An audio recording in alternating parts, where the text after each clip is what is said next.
The first snowfall in Quebec had always been a quiet kind of magic, soft, deliberate, and endlessly patient.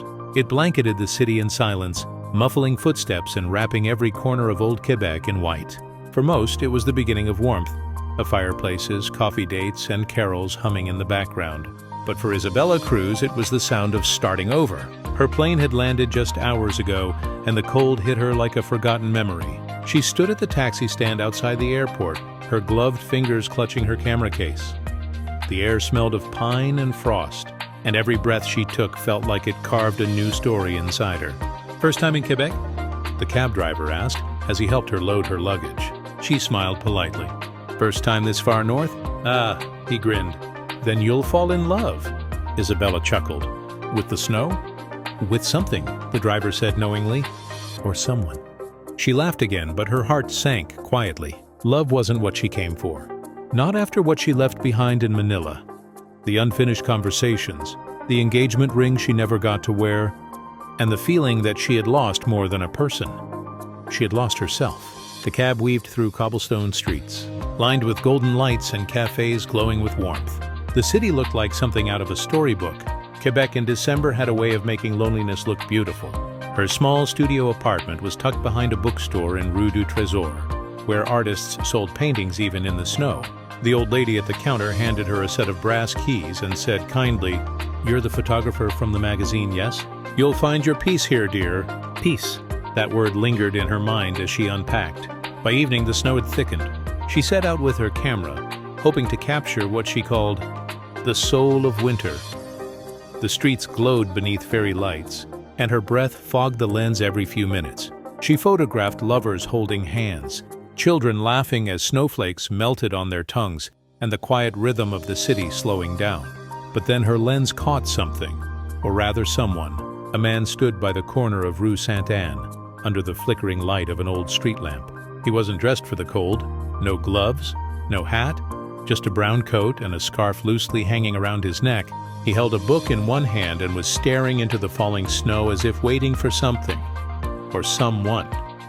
Isabella lowered her camera. There was something hauntingly poetic about him, like a line in a forgotten song. As she took a step closer, a gust of wind picked up, and her hat flew off, tumbling into the street. The man caught it before it hit the snow, his reflex quick and calm. "Careful," he said, his voice warm, deep, with a hint of an accent she couldn't quite place. "Thank you," she said, brushing snow from her coat. "I guess the wind here has attitude." He smiled slightly. "It does, but it only steals from those who look lost." "Then I must be very lost," she joked. He studied her for a second before handing her the hat. "Maybe not lost, maybe just searching."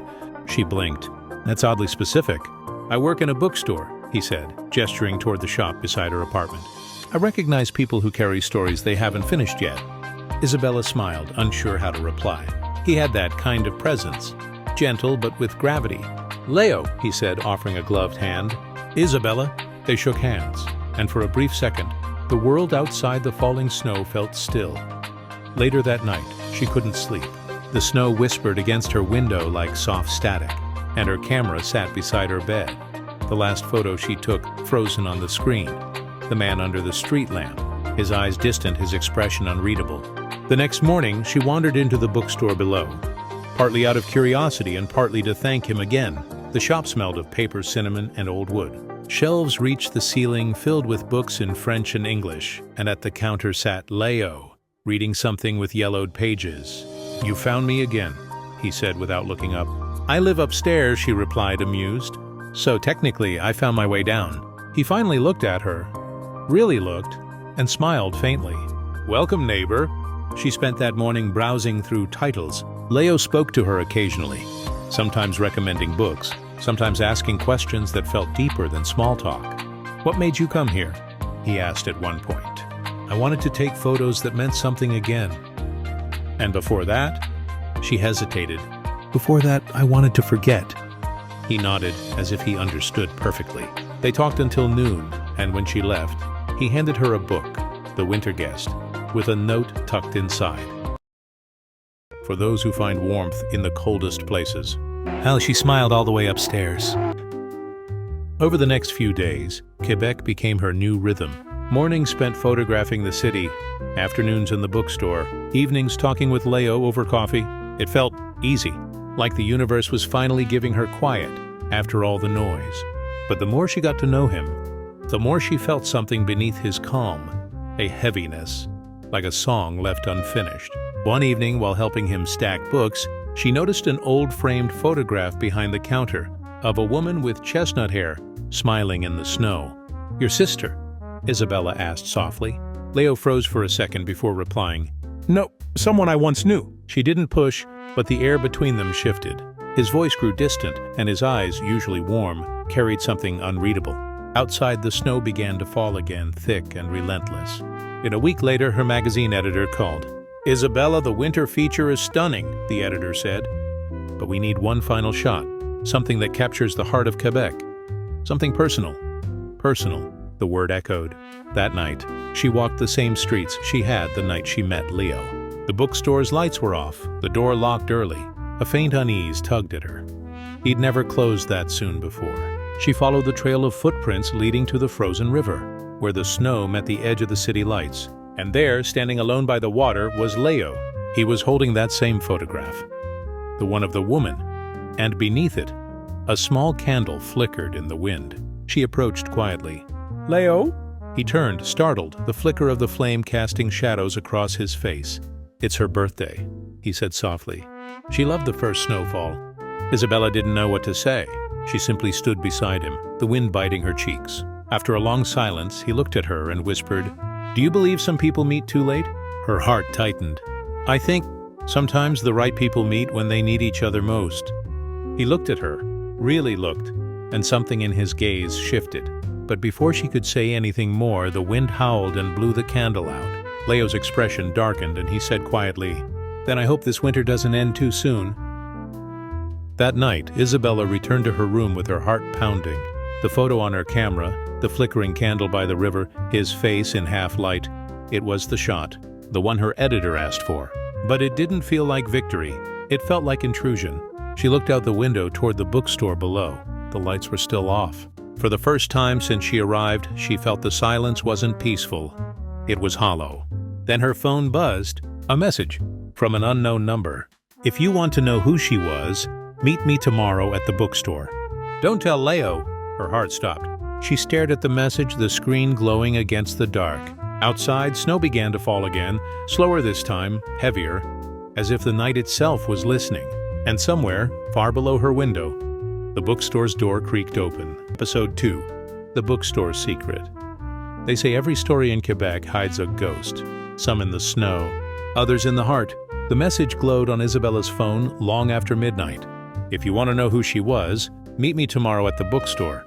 Don't tell Léo." She reread it again and again until the light from the screen blurred into the falling snow outside her window. Who would send such a message? And why warn her not to tell him? The storm had grown heavier overnight, and the city looked like it had been erased and redrawn in white. She barely slept. When dawn broke, pale and trembling, she packed her camera and went downstairs. The bookstore's windows were still dark. A single lamp glowed inside, faint and yellow. She hesitated at the door, her pulse beating in her throat. Then, footsteps behind her. "Excuse me," a voice said softly. A woman stood there, wrapped in a long gray coat, her hood dusted with snow. Mid-40s maybe, elegant but tired, like someone who'd carried too many winters on her shoulders. "You're Isabella Cruz," the woman said, not asking but stating. "Yes." "I'm Claire Bellerose." Isabella blinked. Bellerose, as in, yes, Léo's older sister. The world seemed to tilt a little. Claire's eyes, gray as frost, searched hers. "I sent the message," Claire said quietly. "Please, we can't speak here." They crossed the narrow street to a cafe still setting up for morning. The smell of espresso and warm bread filled the air. Claire removed her gloves carefully, as though each movement carried weight. "I saw you with my brother," she began. "He doesn't let people in easily anymore." "I didn't mean to intrude," Claire shook her head. "No, it's not that. It's just, when he starts to care for someone, the past finds a way back." Isabella listened in silence, her hands wrapped around a steaming mug she could barely feel. "Do you remember the photograph behind the counter?" Claire asked. "Yes, the woman." "Her name was Camille." Claire's voice trembled slightly. "She and Léo were engaged 3 years ago. She died the night of the first snow. The cafe seemed to go quiet, the clinking of cups fading into nothing. They were driving back from Montmorency Falls, Claire continued. A car lost control on the bridge. Léo survived. She didn't. He blamed himself. Since then, he's kept that shop open every day, even in storms, as if keeping the door unlocked might let her walk back in. Isabella's chest tightened. The image of Léo by the river last night, the candle, the photo, made terrible sense now. "Why tell me this?" she whispered. Claire looked at her with a mixture of warning and compassion. "Because you remind him of her. And because Camille wasn't just anyone. She was a journalist working on a story when she died. A story someone didn't want her to finish." Isabella frowned. "What kind of story?" "One about a company buying out historic properties here in Old Quebec. She found something. Documents, letters. She told Léo she'd hidden them in one of his old books. But after the accident, the papers vanished." Claire slid a folded envelope across the table. "These are copies of her notes I found later. I think she wanted Léo to know the truth, but I'm not sure he ever opened them. Maybe you can." Inside were a few yellowed pages, Camille's handwriting, neat and looping. One line caught Isabella's eye. "If I don't make it, the truth is in The Winter Guest." He'll know what that means. Isabella's heart skipped. The Winter Guest, that was the book Léo had given her. Claire stood to leave. "Be careful, Miss Cruz. Some stories bury themselves for a reason." Back in her apartment, Isabella sat on the floor, the book in her lap. She flipped through its pages, the scent of paper and ink rising like memory. Nothing unusual, until she reached the middle, where the spine felt slightly thicker. She pressed gently and something crinkled inside. A small envelope slid out, yellowed with age. Her breath caught. Inside was a letter written in a woman's hand. The ink had bled in places, but the words were still legible. "My dearest Léo, if you're reading this, it means I couldn't tell you in time. I was right. The company isn't what it seems. They're laundering money through the properties. I've left proof hidden inside the first edition of Les Voix du Nord. Please don't blame yourself for what happens next. Remember what we always said. Winter hides, but spring remembers. Yours forever, Camille." Isabella stared at the letter, the edges trembling in her hands. The story wasn't just about lost love. It was about danger, unfinished work, and maybe even justice. She heard movement downstairs, the familiar creak of the bookstore's floorboards. She slipped the letter into her coat and hurried down. Léo was at the counter, sorting books as if nothing had changed. He looked up and smiled. "Good morning, Isabella. You look like you've seen a ghost." Her throat went dry. Should she tell him? "I didn't sleep much," she managed. "Too much snow?" He teased gently. "Too many thoughts?"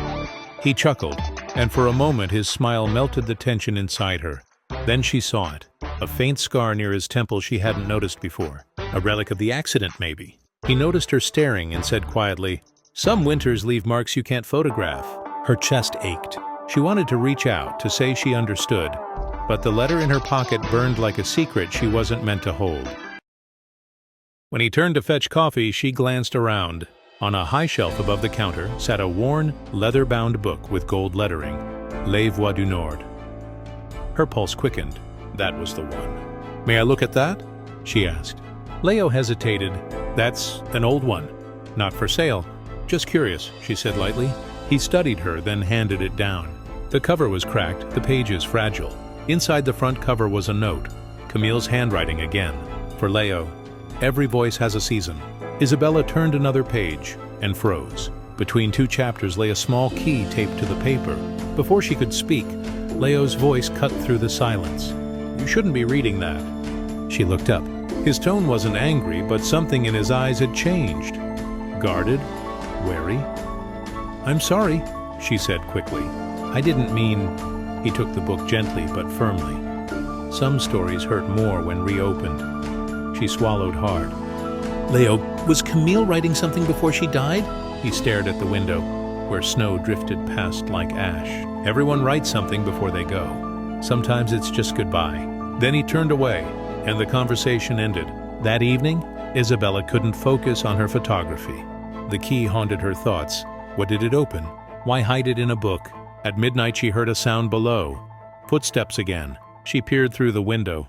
The bookstore lights were on, though the shop had closed hours ago. Léo was there, standing behind the counter, the same book open before him. He removed the key, hesitated, then slipped it into his pocket. Isabella grabbed her coat and hurried downstairs, but when she reached the door, the shop was dark again. Only the faint scent of coffee lingered. On the counter lay a single slip of paper torn from a notebook. If you ever doubt me, follow the lights at Rue du Pont. Midnight. But how? The next night, snow fell thick and soundless. Isabella followed the map of lanterns that dotted Rue du Pont, leading toward the old bridge, where the river shimmered beneath the ice. The street was deserted except for one figure standing at the far end. "Leo, you shouldn't be here," he said softly. "I found the letter," she confessed. "And the key?" He exhaled, a cloud of mist fading into the dark. "Then you know too much. Leo, what are you hiding?" He stepped closer, his voice low. "The truth killed her, Isabella. I won't let it take someone else." Before she could answer, headlights cut through the snow. A black SUV turning slowly onto the bridge. Leo's expression hardened.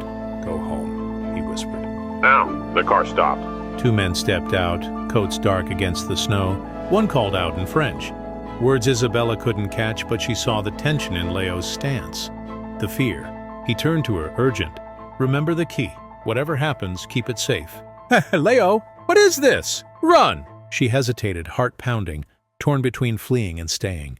Then one of the men shouted, and Leo pushed her toward the shadows. The sound of footsteps, raised voices, the echo of something metallic. Isabella stumbled through the alley, clutching the key in her pocket, her breath burning.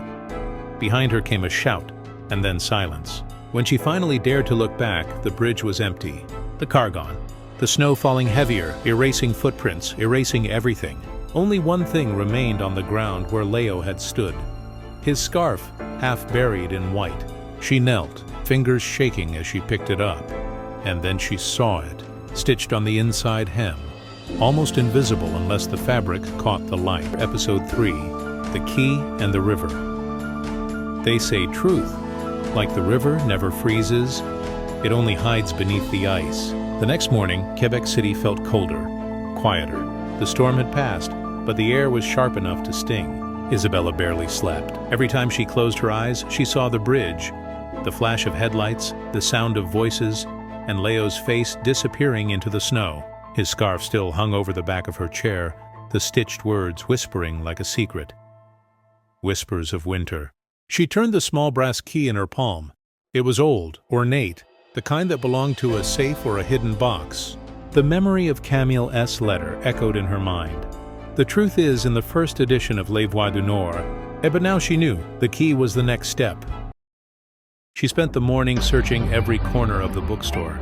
Careful not to draw attention, Leo's shop felt emptier without him, every creak and shadow amplified by his absence. On the back shelf, she found an old cabinet marked Archive.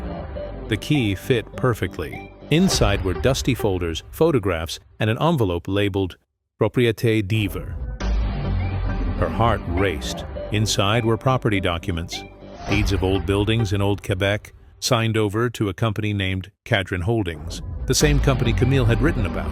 Each document had a small red mark on the corner, an emblem shaped like a snowflake. As she flipped through, something slipped out, a black and white photo of Camille and Leo standing in front of the river, laughing. On the back, written in Camille's handwriting, "If something happens to me, follow the river. The answer waits where the ice begins." Before Isabella could process the words, the bell above the door jingled. She froze. Two men in dark coats entered, speaking low in French. One of them she recognized from the bridge. Her pulse quickened. "Bonjour," one said, his smile too polite. "We're looking for Monsieur Bellerose." "He's not here," Isabella said, forcing calm. "Can I help you?" The man's eyes flicked toward the counter, scanning the room. "You are the photographer, yes? Isabella Cruz?" "Yes." He smiled again. "Then perhaps you can tell us when he will return." "I don't know," she replied, clutching the key inside her pocket. "He left town." His partner wandered toward the back shelves. "Strange. He left his shop open?" "He asked me to watch it." The first man's gaze sharpened. "Then you must be close." Isabella's throat tightened. "Just a neighbor." After a long pause, he nodded, tipping his hat. "If you see him, tell him we're still waiting for his signature." When they left, she locked the door behind them and exhaled shakily. The words "waiting for his signature" echoed in her mind. Signature for what? She packed the documents, the key, and Camille's note into her camera bag.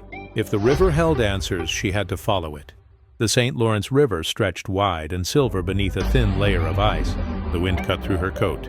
carrying the distant sound of church bells. She followed the riverbank until she reached the spot from Camille's photo, the old pier near Chateau Frontenac. There, half buried in snow, was a rusted metal box wedged between stones. The key trembled in her hand as she turned it. It clicked. Inside lay a stack of letters, water-stained but intact. The top one bore Leo's name. Leo, if you're reading this, it means I failed to reach you in time. The company is using your name to finalize the property transfers. They plan to sell the old quarters, the bookstore, your home. They forged your signature. If they find out I told you, they'll come for both of us. Forgive me. Tell Claire I'm sorry. Camille! Isabella's stomach dropped. The men weren't looking for Leo. They were hunting him. She gathered the letters quickly.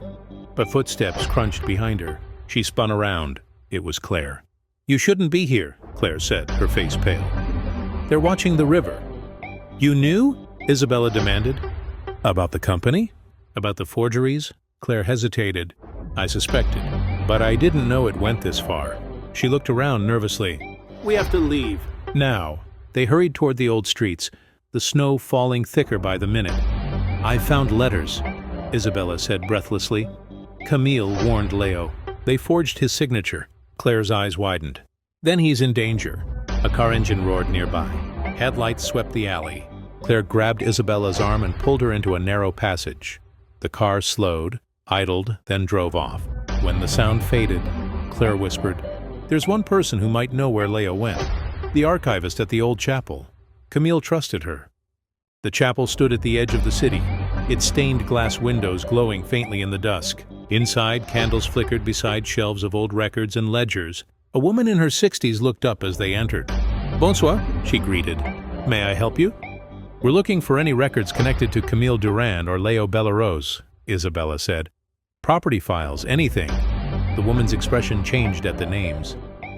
You're not the first to ask. 2 men came this morning. Claire stiffened. Did they take anything? No, the archivist said, but they searched for this. She handed Isabella an envelope sealed with wax, the same snowflake emblem. I kept it safe, the woman said.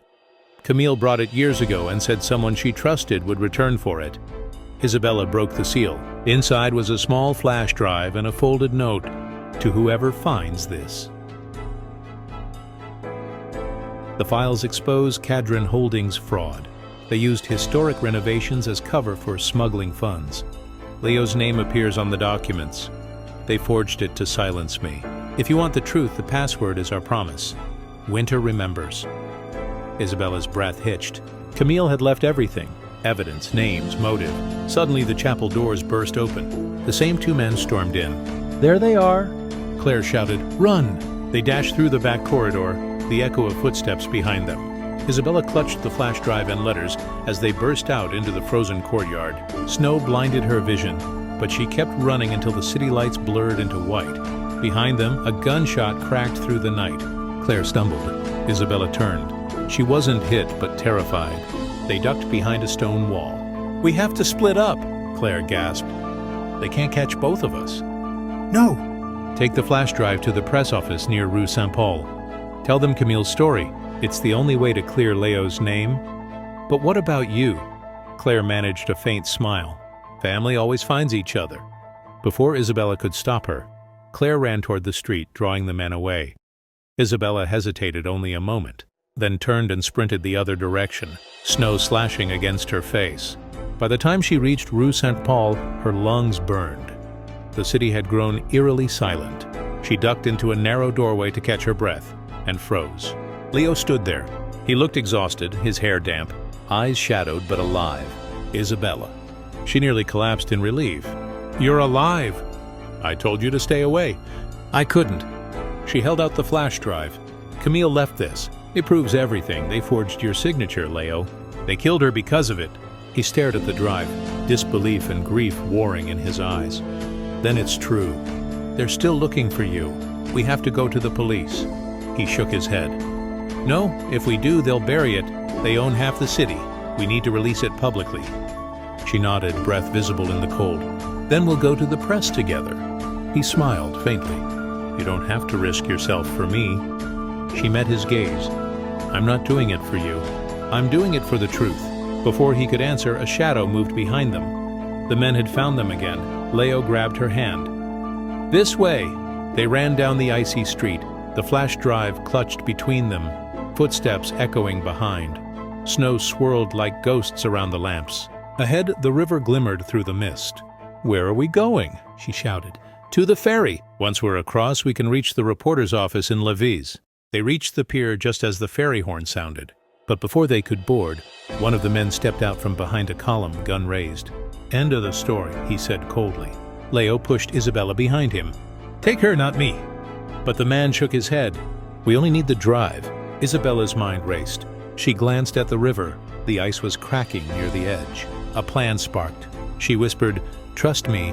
Then she tossed the flash drive high into the air, toward the river. The man turned instinctively. In that split second, Leo lunged. The gun went off. The flash drive landed on the ice with a dull clink and slid out of reach.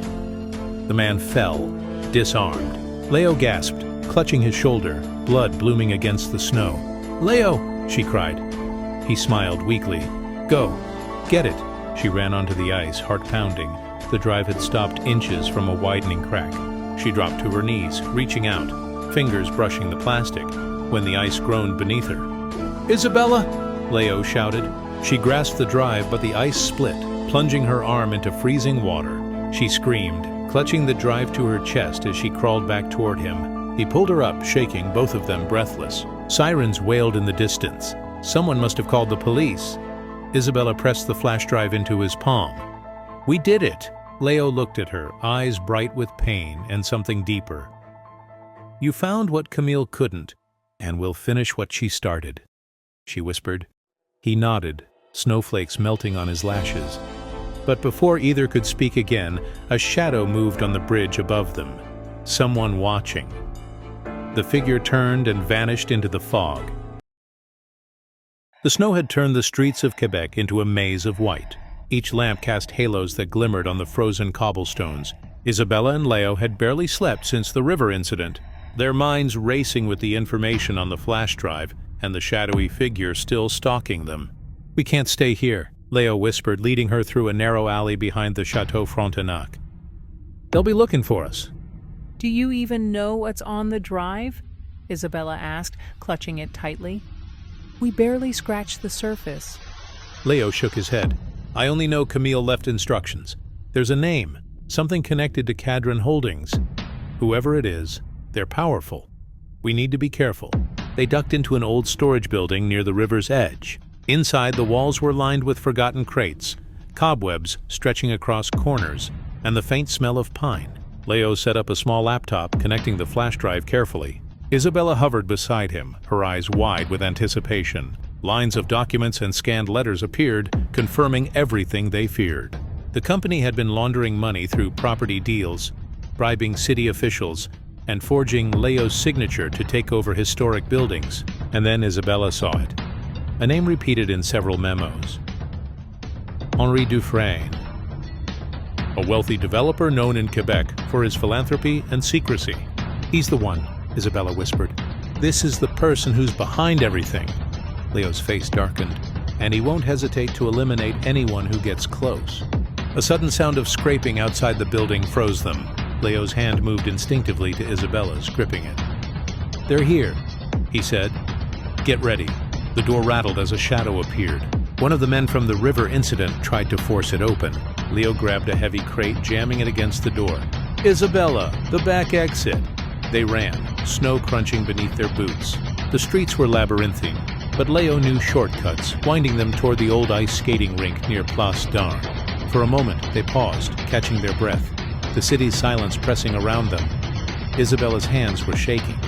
"Leo, we can't keep running like this forever." He nodded, his eyes scanning the frozen river nearby. "We won't. I have a plan. Camille left clues, and I think I know where to find the next piece of evidence." Suddenly, headlights appeared across the ice, the engine growling through the fog. The men had found them again. Leo pulled Isabella toward the ice, the wind stinging their faces. "Hold on to me!" he shouted. They ran onto the frozen surface, the river reflecting the pale moonlight. The ice groaned beneath their feet, each step precarious. Behind them, the figures on the riverbank shouted and pointed guns. The sound echoed across the water, terrifying and surreal. Isabella's heart pounded. This is insane! "Trust me," Leo yelled, leading her toward a small ice-covered pier that jutted into the river. Their plan was risky. Cross to the other side where the old boathouse would provide shelter and access to another safe location indicated by Camille. Halfway across, the ice began to crack audibly. Thin lines radiated outward like spiderwebs. Leo glanced down, then back at her. "Faster, we have to keep moving." Isabella stumbled, but he caught her elbow, steadying her. Each breath burned her lungs, adrenaline flooding every muscle. They were halfway when the ice groaned louder, shards sparkling as they shifted beneath them. From behind, the men were gaining ground. The crack of gunfire sounded close enough to singe her ears. Isabella clutched the flash drive, realizing that every step now mattered more than life itself. Suddenly, one section of the ice split, water rushing up to meet her boots. She screamed, teetering. Leo lunged, pulling her across a widening gap. They tumbled onto the next solid section, snow spraying around them. Panting, Isabella looked back. The men hesitated at the edge of the cracking ice, unwilling to follow. She turned to Leo, gratitude and fear mixing in her chest. "That was too close." He nodded, eyes fixed on the opposite bank. "We're not safe yet." The boathouse loomed ahead, abandoned but sturdy. Leo led her inside, slamming the door behind them. Inside, the air was damp and cold, but at least they were out of immediate danger. They collapsed onto a wooden bench, snow melting on their coats. Isabella finally let herself breathe. "We survived. For now," Leo said quietly, staring at the shadows dancing in the candlelight. "But they'll keep coming. Henri Dufresne has reach everywhere. If we want justice for Camille, we have to expose him carefully." Isabella opened the flash drive again, scrolling through files and letters. One document caught her attention, a ledger detailing secret payments and the people involved, but another file, labeled Personal Notes, seemed out of place. She clicked on it. Images of Leo and Camille appeared, candid, smiling, moments frozen in time. Then a scanned note appeared. "Leo, if you ever doubt who is loyal, look to the one who stays through the storm." "You," she frowned. "Who was W?" Leo noticed the screen. "We need to find out who that is." Camille trusted them. Whoever W is, they could be the ally we need. Suddenly, the sound of footsteps approached from outside the boathouse. Isabella's hand shook. Leo grabbed her hand. "Stay quiet." The door rattled. Shadows appeared under the cracks of the walls. One figure stepped in, a familiar coat, Henri Dufresne, his eyes cold, calculating. "You should have stayed hidden," he said, voice smooth as ice. But curiosity, it always gets the better of people. Leo stepped in front of Isabella. "Leave now, or I swear," Dufresne raised a hand. "I don't need to hurt you, yet. I just want the drive. The rest is yours if you're smart." Isabella gritted her teeth. "Never." Dufresne smirked. "Bold. But the ice always cracks eventually, doesn't it?" Before either could react, a loud crack echoed. The boathouse floor shivered. Water seeped through the wood planks. Isabella's stomach lurched. Leo grabbed her, eyes wide. "The river, it's breaking beneath us," he shouted. Dufresne's smirk faltered. "You're on thin ice, literally." The floor split, sending shards of ice and water spraying. Leo and Isabella clung to each other, trying to avoid being swept into the freezing current below. Dufresne stepped back, watching, calculating his next move. Isabella's teeth chattered. We can't survive this." Leo held her tight. "Yes, we can. Together." The water licked closer to their boots. Their only option, make a desperate dash for the far edge of the boathouse, the part still intact. Every step was a gamble. The ice creaked violently. They ran, hearts pounding, adrenaline mixing with terror. Snowflakes melted into icy water as they pushed through the collapse, reaching a safer spot for the moment. They collapsed again, soaked and exhausted. Isabella pressed the flash drive to her chest. "We can't stop now." Leo nodded, brushing wet hair from his eyes. "One more step. We finish what Camille started. We survive this storm, and then we expose everything." Outside, fog rolled in over the river, hiding the path they had taken. But in the mist, a faint light appeared. A figure standing, watching, waiting. And then, without warning, the ice groaned beneath that figure. The morning light fell softly over Quebec, dusting the streets and rooftops with glittering snow. After the chaos on the river and the boathouse, Isabella and Léo had barely slept, but the city felt safer today. The icy wind still nipped at their cheeks, but each breath was sweeter because they had survived. And Camille's secret could finally see the light. "We need to get this to the press," Léo said, holding the flash drive. "Henri Dufresne can't bury it now. It's time everyone knows the truth." Isabella nodded. "Do you think the journalist we found will be ready?" Léo smiled faintly. "She's been waiting for a story like this her whole career. Camille trusted the right people." Together, they navigated the snowy streets, cautious but determined. Each corner of old Quebec seemed alive with history, the lamps casting golden pools of light on the white streets. The city felt magical, even in the shadow of danger. At the press office, they met the journalist, Sophie Lemaire. She was sharp-eyed and calm, a woman who had seen her fair share of scandal, but had not yet encountered one like this. Léo handed over the flash drive and the letters, explaining everything: the forged signatures, Camille's death, the threats and Dufresne's manipulations. Sophie's eyes widened as she scrolled through the files.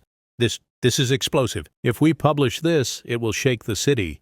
And Léo, it proves Camille's warnings were true." "Yes," Léo said, "and we can finally honor her memory." The office buzzed with quiet energy as Sophie prepared the articles and documents for publication. Isabella watched Léo carefully, the weight of everything lifting slowly from his shoulders. For the first time in years, he seemed free.